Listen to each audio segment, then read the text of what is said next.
Hello, everybody. Welcome to Nomadic Diaries.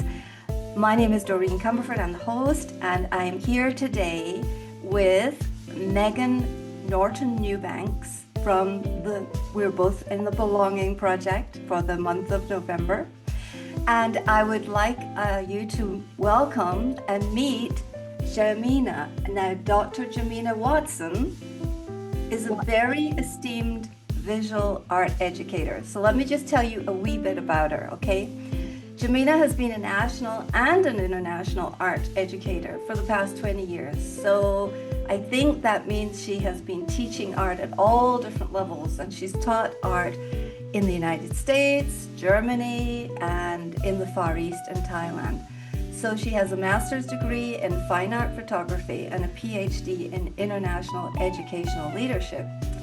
However, what is really, really cool is that she loves to work with third culture kids and with international families in order to use art as a healing topic for belonging. Would that be accurate, Jamina? I think so. Yeah, yes. Welcome and thanks for coming today, Megan. Thank you. Yes, welcome, Jamina. Jamina and I had the real gift of seeing each other in person twice in the span of a month in two different states, one time in Michigan and one time in Nebraska. And previously, we had only met online. Oh, wait, I take that back. Three states, three times. Three times, three Yes, states. in the Yeah. span of a month. And the third one was at the party for Ruth Van Rieken in Aurora, Illinois. And that's when we first embraced. And prior to that, it had only been online. So a real gift to now see you again and to share your expertise, your love, your skill, your passion for art. And so welcome. And right now we're all sitting in different places as we do. But yeah, I appreciate you coming on, Jamina. Yeah, I'm so happy to be here. Thank you. Jamina, let's dive into a couple questions about your relationship to art. You are an esteemed professor. You completed your PhD in art studies. And something that I'm curious about is inquiry-based artwork. What does that mean? That's a very academic term, but what practically does that look like? Is it asking specific questions or letting people create, or both? Yeah. Um, So honestly, it's a wee bit of both. Typically, with an inquiry-based classroom, the students are going to find an interest, and then the teacher is going to ask them questions that will help them probe through their interests. Now, that said, sometimes the teacher might have a little bit of an intention with their question to help the students get started. But basically, it is when the teacher is going to be a facilitator for the students inside the room, and the teacher is going to ask questions that are going to take the student through a journey that they will do some investigation within themselves, and maybe even do some research on the side to back up their thinking or find new information. I love that. And I'm wondering, can you share a story about how you facilitated this in the classroom? Maybe somebody who discovered something really interesting or surprising about themselves through this approach. Yeah, gosh, that's a good one. I'm trying to think of one particular situation, um, and I'm not sure one is going to come to me.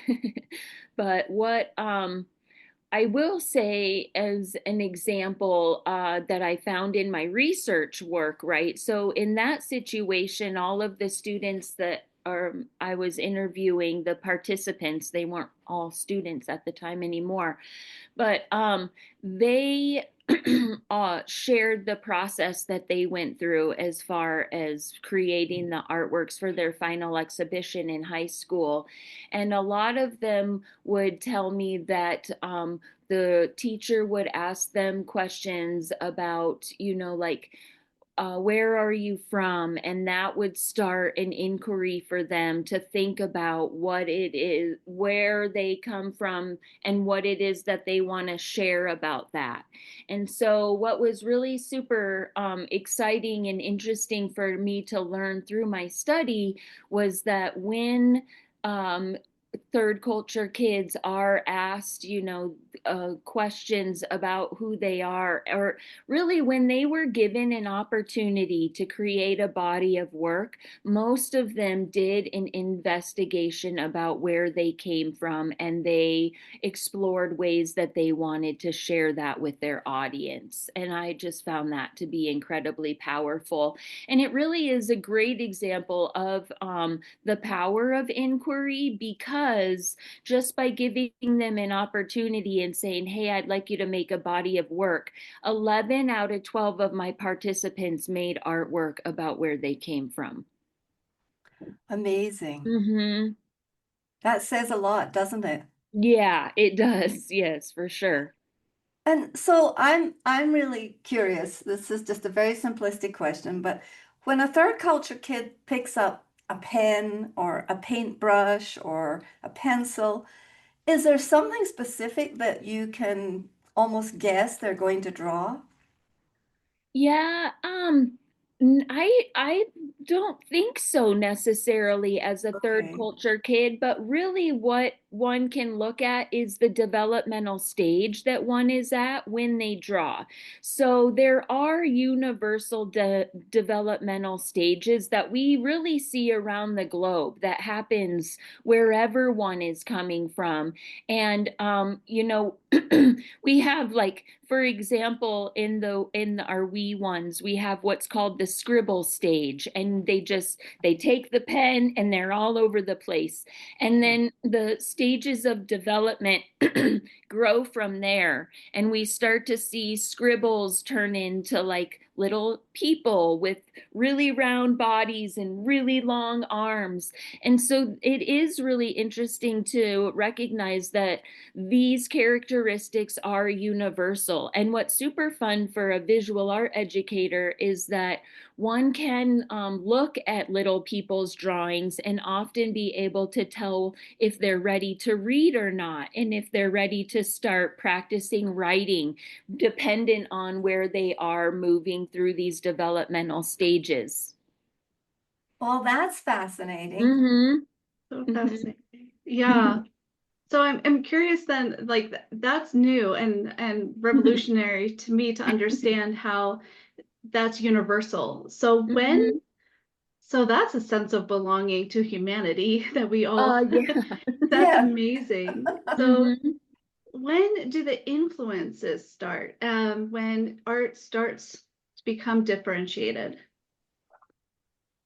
Yeah, I mean, I think it all just kind of starts to depend on the curriculum that the young person is going to be a part of. And so, some of that really depends, right? So, when we're thinking about our third culture kids and like picturing them in an international school, right? International schools have different curricular styles. Now, the one that we tend to hear the most often is International Baccalaureate. And that comes in the three stages, right? So we have the PYP for our elementary students, we have the MYP. So it's primary years, middle years, and then the international, or the diploma program for the high school students. So, let's see. I'm sorry. Your question, Megan, was, where we start to see them kind of changing their styles. And Mm. that really, it does depend on the curriculum, in the sense that if they're going to be in a more holistic program, then the teachers are going to probe and ask questions in a very different way than if they're in, say, the American system, where it's that's a tricky one, right? Because the American system is what it is, and it depends so much on the teacher and the school. But I guess to answer your question, it really does depend on the approach that the teacher is going to take. And so if it's a very open-ended approach, then you'll have that. Whereas what we tend to see, I guess you could sort of say, in the American schools, is it tends to be narrowed down and start to become more like teacher led.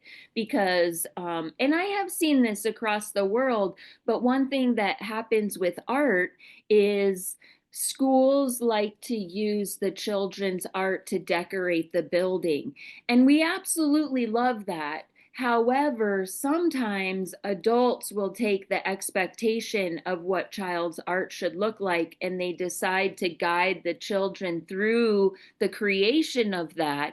And that's when we start to stifle the creativity.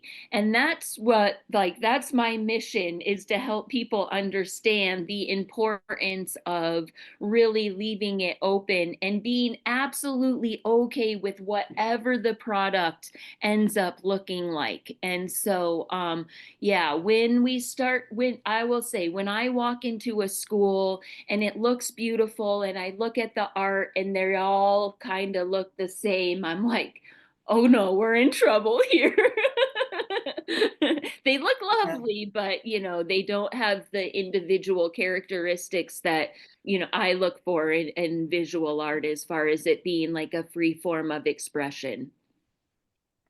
So I just want to cover it's a little story I have from living in Saudi Arabia, where an art teacher, an American woman from Texas, decided to start a little art school for preschool kids. Mm-hmm. My daughter attended that, and to our great surprise, we a year later took her to Turkey, and she said, "Mom, this is Alexander the Great's sarcophagus, and look at this, and this." Because the children were all being taught culture through Mm-hmm. art. They drew masks. I still have a Saudi mask that she made Mm-hmm. 30 years ago. Yep. And I'm wondering, is art one of the ways that we can cross these cultural barriers and divides and learn about each other? And how do you tell a young child and sort of instill that value into a young child? Mm-hmm. Well, 100%, absolutely. Art is a great way of teaching one about different cultures, and definitely inviting them to explore those cultures. Now, I do have to say that um, in my career, I have seen the word appropriation come into the conversation. And at this point in time, as someone who teaches art teachers, we do try and help them understand the importance of not teaching it in stereotypical ways, right? To avoid the appropriation and to really dig deep into the cultural values.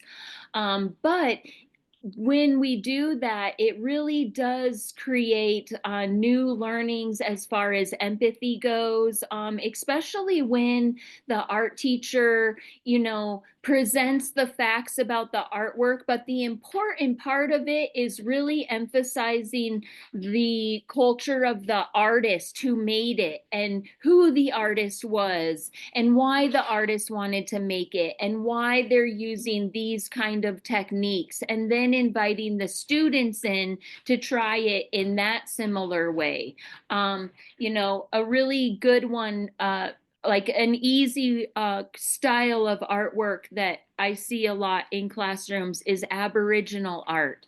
And so to make those, the artist makes little tiny dots, right? And so it's really easy for an art teacher to say, okay, we're going to go to Africa today. Here are animals that are there, and we're going to pixel and we're going to do these. But there's so much more behind the story, right? Like those are actually maps that are communicating different areas and ways of travel. And if you look really closely at them, they'll often have like different style of dots to represent different animals. And so, just to kind of loop back to this idea of inquiry, we could have one teacher that would say, okay, here's a kangaroo, and maybe have an outline, and we're going to dot this, and there are kangaroos in Australia.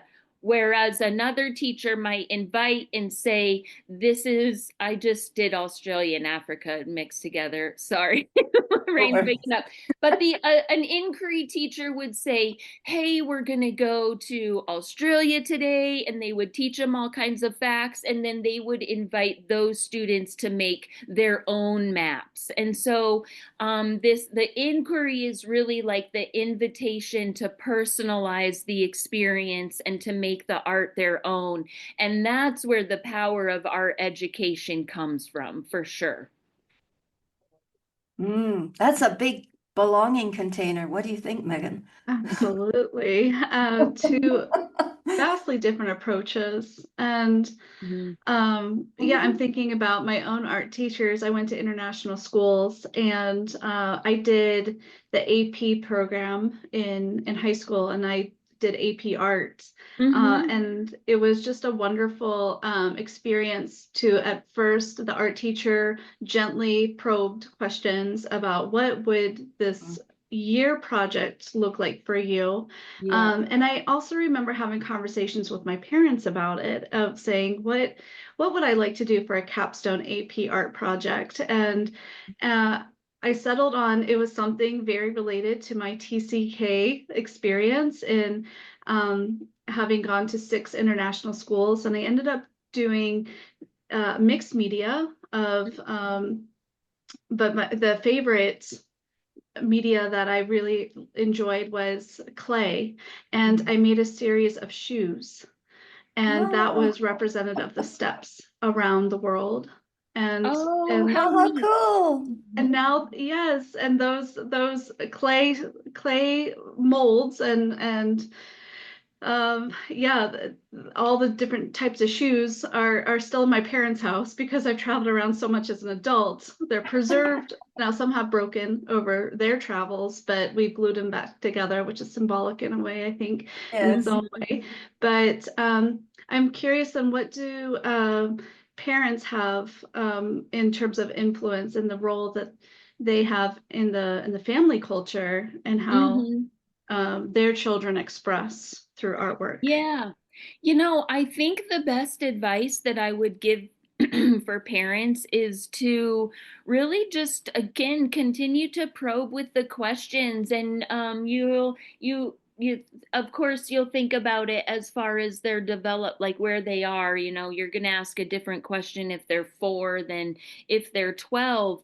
But just saying something like, oh, do you want to draw me a picture of how you felt when we landed yesterday? Or do you want to draw me a picture of what you miss from home? And so there is a lot of potential too there to help our third culture kids work through some of their hidden losses, especially when you give them the opportunity to really, spend time with it in a new place. So, and you can do it before or after you move, right? So you could say, do you want to draw me a picture of what you're gonna miss? And maybe they're gonna draw their favorite foods. But you can also do it after you've left, like there is a really great book that's out there called Slurping Soup. You know it, Doreen? Yeah. Yes, That yes, one we has have it.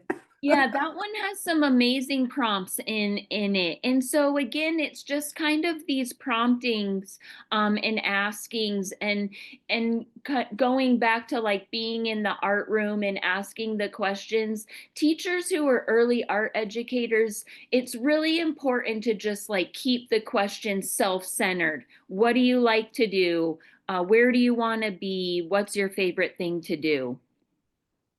And I'm wondering if this transfers and how this transfers to adults. I'm very interested in the subject of repatriation, and I know all of us Mm-hmm. here, the three of us, we have done this. We have taken this journey. Mm-hmm. Do you ever work with adults on the topic, and is it different inquiries for adults, or would it be similar? So When we're yes, doing these big transitions and these mm-hmm. geographical moves, etc., I'm thinking Yeah. maybe some art um, or some prompts around the subject of art and digging deep into our internal beings Mm-hmm. might be helpful. Yeah, no, it is. So yes, I have definitely worked with adults, and um, you asked if the questions or what we do is different or similar, and honestly, like it really is a little bit of both because um it can really be some of the same questions, but you know, one thing as teachers that we do right is we change the vocabulary and the language that we use. So it's just like a little bit of a tweaking to meet your audience as far as that goes. And as far as the materials and the medium goes, that also just is dependent on what they can handle, but and you know, like can they sew, do they have the dexterity to sew or not sew? So it really is thinking about people's abilities. And so I have worked with all ages, and it's, you know, with the younger ones and actually with our aging adults, we think of how can we have like grips that are bigger so that they're easier to manage if we're using a paintbrush or something like that. So it's thinking about how we can give accommodations.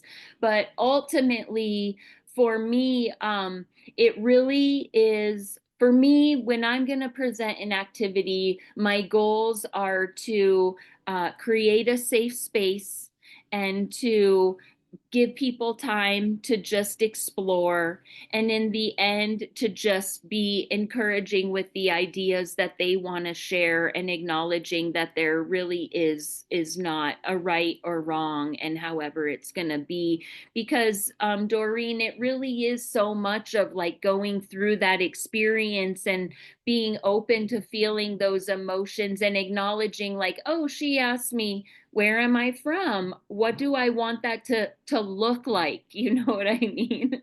So, Yes, I do. mm-hmm, And I think that what you're describing here is a subconscious level of belonging that we can connect to through art, and that we can perhaps invite more of us mm-hmm. more frequently to Yeah. participate in art. Mm-hmm.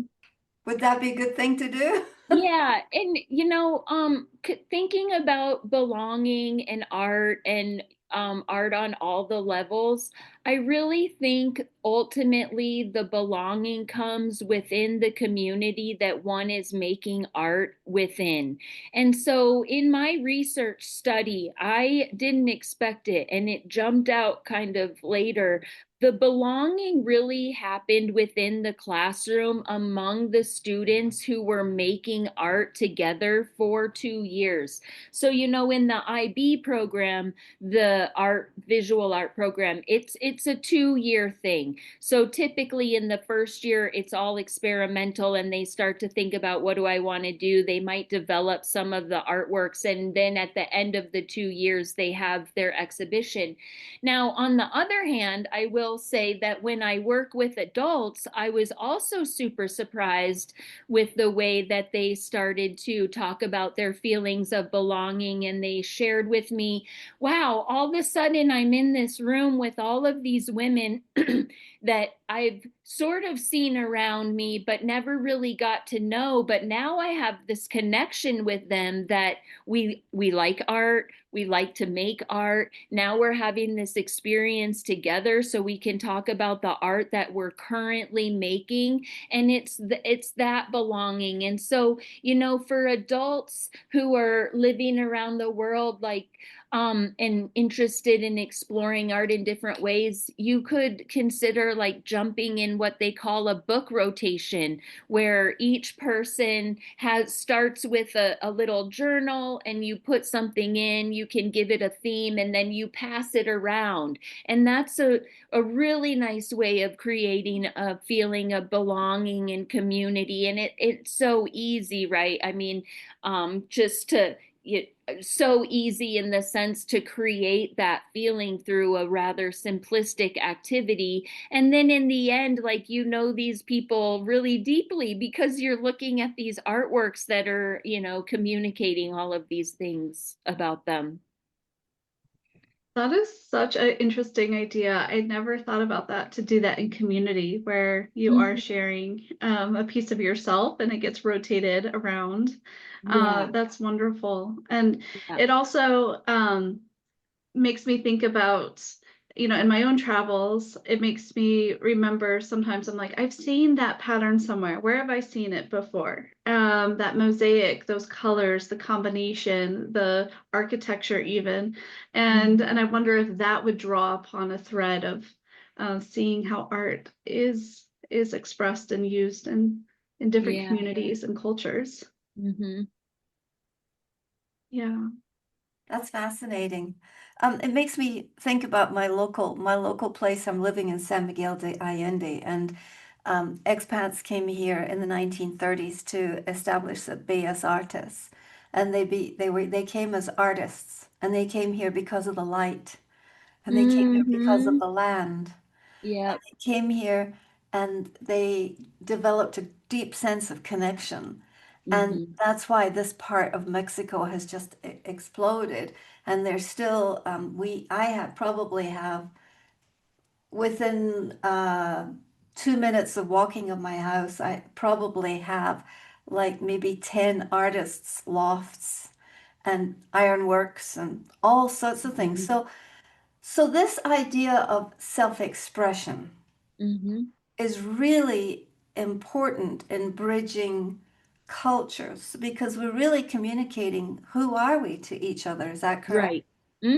I feel like that, Of course it depends on the intention of what one is making. One can choose, Sure. I'm going to make this that's not going to tell you anything about me, but if you're choosing to do that, absolutely.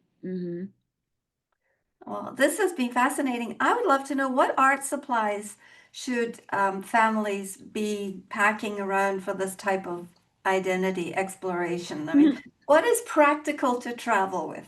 I love that you asked that because I actually think about that a lot now that I work with third culture kids, especially after my research project. Because one thing that made me feel so sad was that some of the students, they didn't have the artworks that they had created anymore because of their mobile lifestyle. Some of them had been too large to bring, or, all of the reasons. And so, I mean, honestly, you can do whatever you want with a pen and pencil, and it doesn't have to be crazy. I think, I have personally become much more interested in fiber arts than I did in my career. And as I keep thinking about this, I think, well, they're kind of like perfect for third culture kids in the sense that they like pack up super small, and they can take up very little room, and they can grow into a blanket, or they can continuously be added onto. So really, I whatever is interesting. But I will say that as a traveler, there's a lot of potential for one to get into the different kinds of writing tools that they're using. Like, I mean, a pen can mean a lot to a person. And I've noticed that we all have different preferences. Some people are like, I'm going for the ballpoint forever. I love it. And I personally am like, I really need a gel pen. I really love the smooth texture. So yeah, see, there you go. You have your I have favorite. glitter markers in my desk. Yeah, exactly. That's amazing. So, yeah, I don't know if I think like anything is superior or not. It's really just, really, Doreen, it's about providing yourself the time to do it and giving yourself that time to do it. And one can become more engaged, they could say every 15 minutes a day. I've lived my life where I did a drawing a day, I think for about 3 years. And I got out of the habit, but I will say that that book of memories is like one of the most precious things to me. And it's this big, so Mm. it can go wherever I want it to. So you're talking about building a highway. You're talking about building a highway in the brain to the an access and creativity, which allows us to, in some way, understand our sense of belonging and practice it better, right? Yeah. Yep. As adults, well, I hear two phrases that I could become a millionaire off of. The first one is that I can't draw a stick figure. And that one cracks me up because we can all draw stick figures. I can teach you to draw one if you want. Um, and then the other one, though, that I often hear is like, oh, well, I'm just not creative or I just don't know what to do. And I do understand that, but as a visual art educator, then I find that's where my job becomes asking the right questions. Okay, you're not really sure what you do. I just want you to just play. And for me, that's what it's all about, right? It's the play and the exploration and the experience. And especially with an adult, I just want them to be like, that was fun. I really enjoyed that. And that's those are the good moments. Yeah. Yeah, because access to fun and joy is, I think, access in many ways to a sense of belonging. Yeah. Mhm. Yeah. So we've come full circle to your question, Megan. Yes, about the inquiry-based Yes. approach. Um, I'm curious, Jamina, the last time we saw each other in person, you were headed to Burning Man here in the US, Yeah. and that is a mecca for different art installations and just creativity, where it's Mhm. celebrated, honored, respected, encouraged. Yeah. Could you share a takeaway about your experience at Burning Man this year? Yeah, well, Burning Man, it's interesting. It's different for everybody. So I am coming away from Burning Man this year. I recognize that I'm a bit on a 9-year cycle. And I honestly feel like I'm walking away telling my good friends, it feels like Burning Man is a bit of a mecca for me. I feel like I've gone and it's helped me heal my heart and I'm ready to like venture into the next part of what I am. But you know what, Megan? I was thinking about it just because I've been telling all my friends about the experience and what I've seen. And one of the just most beautiful things about Burning Man is that the art is made by people and for people. And that it when that is the purpose behind the creation, then it takes it to a whole new level. And Burning Man, I got on my bike and I'm driving around the playa, and you just look at one thing to your left, and it's so let me give you an example. My favorite sculpture, it was a tree that came up and it had roots and it came into two parts, and at the top were two toilets talking to each other. And it's just like it made me laugh. I love it. It's like, what? And why? Who cares though? This is here. It's what's here. And then you go a little farther and there's like a life-size pair of sunglasses and you can see the reflection. And then you get caught up there thinking about perspective and reflection and life. And then I went a little farther and there was like a deer with antlers that were, it's almost the size of a house and you can walk in, and it just for me, it's just really revitalizing to know that there are other people who want to put their energy into, again, making things for people. And I want to share one more thing that I think you'll really like and appreciate, and then I'll stop. But at Burning Man, one of the kind of principles is gifting.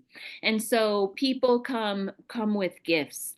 And there's all kinds of levels of gifts, but I was really happy with my gift this year because it made I took 120 of them, and I had only 3 people that offered me slightly negative responses, but otherwise every person that I handed my gift to, they laughed a little. And that made my heart happy. And so that's just like what it's about for me. Yeah.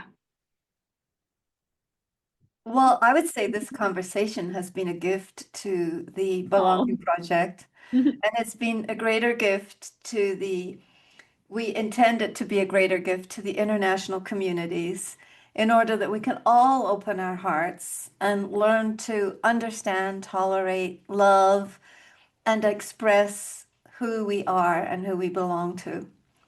So thank you so much for coming today, Jemina. I'm so glad that we were able to do this. Megan? Yes, it's always a delight to connect with you. And I would say something I deeply cherish is the artwork you made for me. And Thank so you. I would want to encourage listeners to don't underestimate the power of creating something handmade, and something that really resonates with an expression you want to give, because I think that heart to heart gifting Right. is human belonging. Yeah. Yeah. And so, where can our audience connect to you if they are looking for more information or ideas and situations or things they can do with their families and their children as they navigate the globe? So I do have a website that one can go and look at. There is a contact form if one wanted to look me up. Now that one is more focused on the research that I've recently completed, but there is a spot on there that I say, if do you have questions or want to talk out ideas, any of that. And so that one is TCKs Art Education.weebly.com. And I'll make sure that you have it so that you can put it in the notes. But yeah, that's a great starting point. And then I also have a website, Jemina Watstein, that has some of my artworks on there. It's not super up to date, but it still does a pretty good job. Yeah, yeah. Well, Jamina, this has been terrific. I'm so pleased and happy that we could have such a heartfelt conversation. Yeah, I appreciate you both sharing your time with me and inviting me on to talk about what I love. Clearly, yeah, something Yeah, you love. I appreciate that. Thank you, yeah, Jamina. you bet.